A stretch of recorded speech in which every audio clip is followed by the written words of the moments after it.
Good morning students and welcome back in your political science class. Student, as you know that we will continue our last chapter globalization from the book Contemporary World Politics. With this chapter we will finish the chapter or 3 chapters from the Contemporary World Politics. यहाँ पे जो हमारा globalisation है, इस globalisation में हमने जो पहला लेक्चर लिया उसमें बेटा हमने आपको बताया कि what do you know about the term globalisation.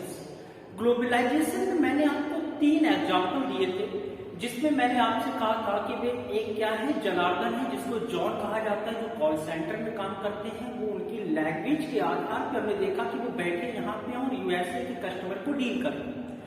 दूसरा एग्जाम्पल लिया कि बाइसिकल एक लड़की को गिफ्ट में देना है तो उसके पापा शॉप पे जाते हैं और वेरियस टाइप्स की साइकिल होती है, वो अपनी बजट के अकॉर्डिंग एक साइकिल को हायर कर लेते हैं। बाद में ये देखा गया कि क्या वो पैसा हमारे देश में रहा या दूसरे देश का मैन्युफैक्चर था, वो पैसा वहां पहुंचा। तो कहीं ना कहीं जो आज हमारा ग्लोबलाइजेशन है कि हमने ये चीज पढ़ी है कि we have a knowledge that globalisation is connected with economic. It is not true. अगर हम केवल ये समझते हैं कि ग्लोबलाइजेशन को हम केवल in the field of economics में देखते हैं तो ये गलत है, क्योंकि globalisation is also connected with the political science subject. आज हम आइसोलेशन में नहीं रह सकते। आइसोलेशन मतलब हम कहीं घर में अकेले बंद होकर नहीं रह सकते। भाई इंडिया एक कंट्री है, यूएसए एक कंट्री है, यूके, दुबई, बहुत सारी कंट्रीज हैं। अब हर कंट्री में अपनी अपनी एक गवर्नमेंट होती है। तो जैसे हमारे देश में जो हमारी गवर्नमेंट है just like a democratic government, तो डेमोक्रेटिक गवर्नमेंट में जैसे हमें लिखा है सॉवरेनिटी। सॉवरेनिटी का मतलब होता है संप्रभुता, अर्थात हमारे देश में हम अपनी सरकार को खुद चुनते हैं। जैसे हमारे यहाँ अभी इलेक्शन हुआ, हमने अपने एमएलए को वोट दिया, जो भी एमएलए बनेगा उन एमएलए में से एक मुखिया बनेगा और वो इस राज्य का सीएम बनेगा। ऐसे जब सेंट्रल गवर्नमेंट में हम अपने एमपी को चुनेंगे और वो एमपी अपने लीडर को चुनेंगे और उसमें से एक प्राइम मिनिस्टर बनेगा। तो वो सिटीजन के बिहाफ पर क्या करते हैं, पूरे देश में डिसीजन लेते हैं। प्राइम मिनिस्टर को कोई भी डिसीजन देना है तो वो ले सकता है, क्योंकि ये सॉवरेनिटी है। सरकार के आदेश के आधार पर क्योंकि हमने उनको ऐसा करने का एक राइट दे दिया। भाई सरकार जो भी डिसीजन देगी, अगर नोटबंदी होगी सरकार ने नोटबंद कर दिए, महंगाई है जीएसटी लागू करना है सरकार ने जीएसटी को लागू कर दिया। क्यों? क्योंकि डेमोक्रेटिक गवर्नमेंट में हमने गवर्नमेंट को सॉवरेनिटी दे दी है, संप्रभुता दे दी है, क्योंकि आप सब कुछ कर सकते हैं बिहार हमारे आगे से, क्योंकि हमने आपको वो राइट दिया।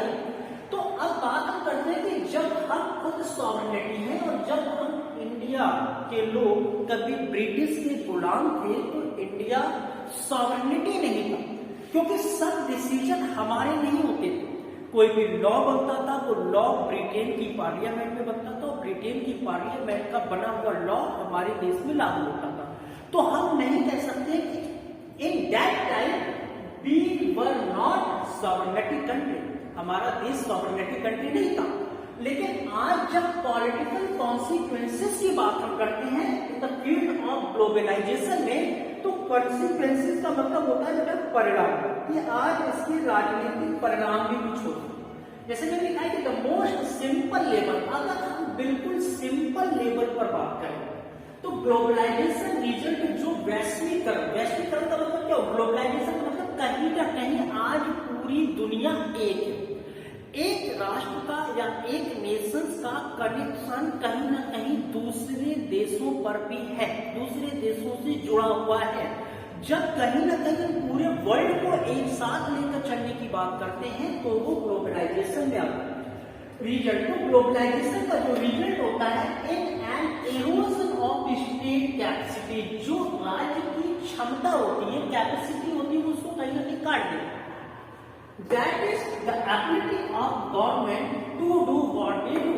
तो ये एबिलिटी को शो करता है कि देश की सरकार, चाहे वो मोनार्क हो चाहे वो डेमोक्रेटिक है, वो सरकार क्या करना चाहती है जो वो करे। आज गवर्नमेंट को एजुकेशन पर नई पॉलिसी बनानी, जैसे एनईपी आ गया, न्यू एजुकेशन पॉलिसी गवर्नमेंट ने बना दी कि हमने उसमें कोई रोड़ा अटकाया या हमसे सजेशंस मांगे जाए, वो एक अलग है। गवर्नमेंट को हमने सॉवरेनिटी दी। We are the citizens of India, क्योंकि the begin of Indian preamble we the people of India, Bharat के लोग अर्थात भारत के लोग ही सॉवरेनिटी है, यही संप्रभुता है। लेकिन हम अपने देश में संप्रभु हैं। हमारे देश में कोई डिसीजन लेना है तो हम कहीं यूएसए से कोई सजेशंस नहीं लेंगे, दुबई से कोई सजेशंस नहीं लेंगे, पाकिस्तान से कोई सजेशन नहीं लेंगे। क्यों?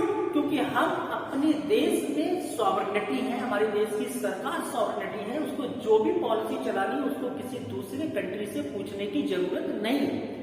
लेकिन अगर एग्जाम्पल ले लिया कि अगर हम आज वर्ल्ड की बात करते हैं 1970 के पीरियड में जब हम जाते हैं, आज से 50 से 60 साल पहले, तो हमने देखा कि इंडिया वर्सेस द वर्ल्ड, अगर जो वर्ल्ड लेवल के इंस्टीट्यूट है, जैसे हमने भी यूएनओ पढ़ा, यूनाइटेड नेशंस ऑर्गेनाइजेशन से पहले यूएन भी था, WTO है, वर्ल्ड ट्रेड ऑर्गेनाइजेशन है, IMF है, इंटरनेशनल मॉनेटरी फंड है, ऐसे द वर्ल्ड बैंक है। तो इंडिया जो भी डिसीजन ले रहा है, क्या उसका फर्क the world bank, UNO, WTO से है?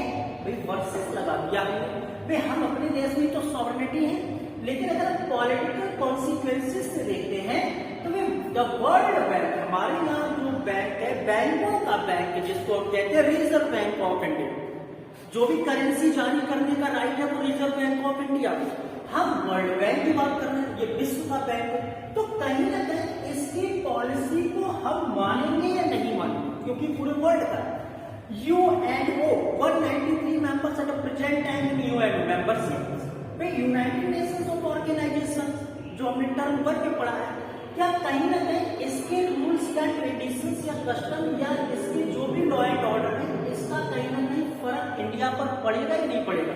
या इंडिया WTO की हम बात करते हैं, वर्ल्ड ट्रेड ऑर्गेनाइजेशन, जो भी व्यापार होता है एक देश का दूसरे देश के साथ, तो वर्ल्ड लेवल पर ट्रेड ऑर्गेनाइजेशन बनाया गया, इसकी कुछ रूल्स, कंडीशंस, पॉलिसी होती है, क्या इनको कहीं ना कहीं फॉलो करना पड़ेगा या नहीं पड़ेगा?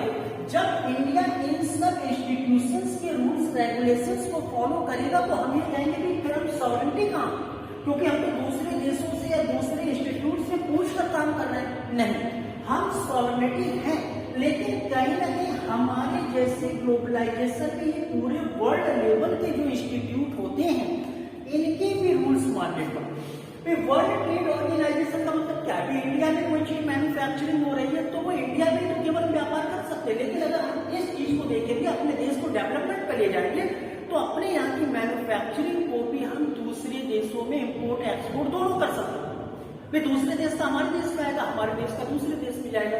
तो इन सब चीजों को भी हम फॉलो करते हैं। क्यों? क्योंकि all the members of the world they are connected with the international institute, वो सब इंटरनेशनल इंस्टीट्यूट से जुड़े होते हैं, इनके नियम को फॉलो करने पड़ते हैं। हम भी क्या करते हैं कि जैसे मान लीजिए हमने अपने खुद के नियम बना लिए, हम WTO के रूल को फॉलो नहीं कर रहे हैं, तो कहीं ना कहीं हमारे देश को WTO में जवाब देना पड़ेगा।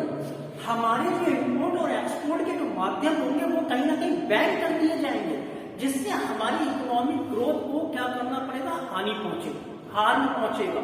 तो हर कंट्री एक इंटरनेशनल इंस्टीट्यूट को मानता है, क्योंकि हर इंटरनेशनल इंस्टीट्यूट में हर नेशंस क्या होता है? पार्टिसिपेट करता है। दूसरी बात, जैसे हमने कहा welfare state versus minimalist state. पहले क्या होता था कि भाई हमारे देश में वेलफेयर वर्क किया जाता था, जैसे भी कहा गया भाई वो 5 years प्लानिंग आई, 5 years प्लानिंग में क्या किया गया? Remove the poverty from India, Bharat से गरीबी को हटाओ। तो वेलफेयर स्टेट में क्या होता था कि जिसका ज्यादा से ज्यादा कल्याण कर सके गवर्नमेंट, जनता की इंटरेस्ट में ज्यादा से ज्यादा वर्क कर सके, वो वेलफेयर स्टेट होता है। डायरेक्ट गवर्नमेंट काम करवाती थी। आज हम अगर मिनिमल की बात करते हैं तो यहाँ पे चीजें देखने को कुछ अलग दिखाई देती है। जैसे हमने एग्जाम्पल ले लिया कि भाई जैसे इलेक्ट्रिसिटी, आज बिजली के कनेक्शन हैं, आप देखते होंगे गवर्नमेंट डायरेक्ट काम नहीं करती, सीधे सीधे टेंडर भरवा देती, टेंडर प्राइवेट कंपनियों के माध्यम से काम हो रहा है। दूसरी बात, अगर हम बात करते हैं इलेक्ट्रिसिटी के अलावा भी, जैसे आज रोड पड़ता है तो PWD डिपार्टमेंट है भैया, पब्लिक वर्क्स डिपार्टमेंट। अभी वो उनके पास हर चीज अवेलेबल है, लेकिन कहीं ना कहीं जो मशीन, जो लेबर है, वो कहीं ना कहीं टेंडर के माध्यम से काम करवा लेते हैं वो। तो गवर्नमेंट आज अपना रोल कम कर रही है, बल्कि प्राइवेट सेक्टर से टेंडर के माध्यम से जो वर्क करवा रही है वो भी वर्क सब स्टेट के लिए हो रहा है। तो कहीं ना कहीं पॉलिटिकल कॉन्सिक्वेंसेस में जो ग्लोबलाइजेशन है वो प्ले एन इम्पॉर्टेंट रोल, क्योंकि पूरी दुनिया हम जो डिसीजन ले रहे हैं उस डिसीजन का पूरे वर्ल्ड पर इम्पैक्ट पड़ेगा। अभी हमने चाइना के साथ अपने ट्रेड को इंपोर्ट एक्सपोर्ट बिल्कुल बंद कर दिया, बैन लगा दिया। हमने चाइनीज की टेक्नोलॉजी पे जैसे टिकटॉक वगैरह हमारे देश में चलता था उस पर हमने बैन लगा दिया। तो भी जब बैन लगा दिया तो हम कहते हैं कि हम खुद सॉवरेनिटी है, सक्षम है, हम कुछ भी कर सकते हैं। भाई हमने यहाँ पर वो चीज आनी नहीं दी, तो चाइना वाले भी तो हमारी चीज वहां नहीं जाने देंगे। बेशक बात सही, क्योंकि वो भी सॉवरेनिटी है, लेकिन जो वर्ल्ड ट्रेड ऑर्गेनाइजेशन है इसके रूल्स फॉलो करने पड़ेंगे। तो इन सब चीजों का पॉलिटिकल कॉन्सिक्वेंसेस निकलता है, एक राजनीतिक परिणाम होता है जो ग्लोबलाइजेशन में पड़ता है। Thanks for watching and see you in the next video.